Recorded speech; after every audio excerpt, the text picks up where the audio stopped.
Baiklah, saya akan menjawab pertanyaan nomor 4, yang dimana pertanyaannya jelaskan sekurang-kurangnya 3 metode screening secara in vitro yang paling banyak berkontribusi dalam penemuan obat anti malaria. Nah, untuk yang pertama itu ada mikroskopis sederhana. Nah, di sini aktivitas in vitro itu ditunjukkan sebagai persentase dari total skizon yang dihitung pada konsentrasi obat. Nah, sehubungan dengan total skizon yang dihitung dalam kontrol bebas obat tersebut, jumlah skizonnya itu di setiap sumur itu dihitung kurang lebih terhadap 500 leukosit. Nah, sistem uji ini digunakan untuk mengikuti pola evolusi parasit resistensi pada obat.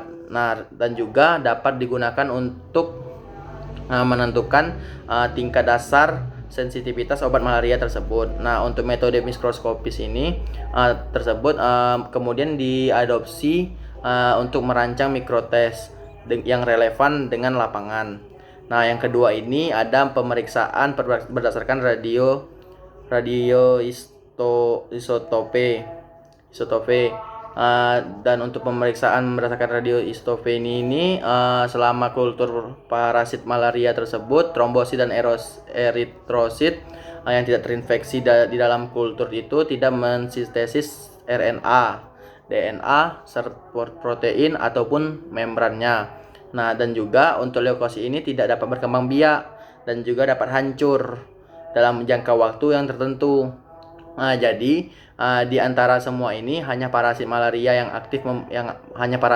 lah yang aktif dalam membelah sel tersebut. Oleh karena itu, penambahan zat radioaktif ke dalam media kultur memungkinkan parasit untuk menggabungkan prekursor radioaktif itu sendiri.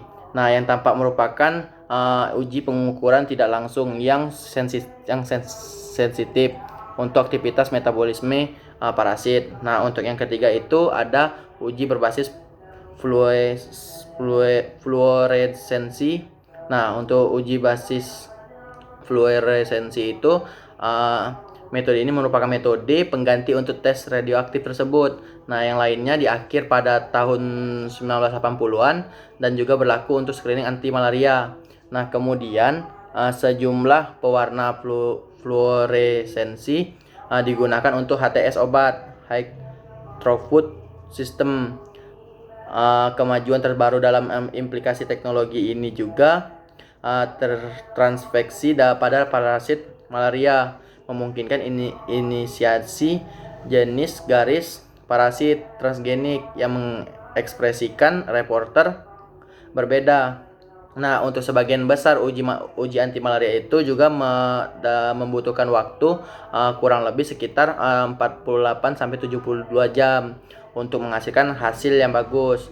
Meskipun pengujian ini tidak dibuat untuk tujuan pemantauan resistensi anti malaria, kesederhanaannya itu menunjukkan kelayakan yang lebih baik dari pengujian luminescence ini untuk HTS anti malaria.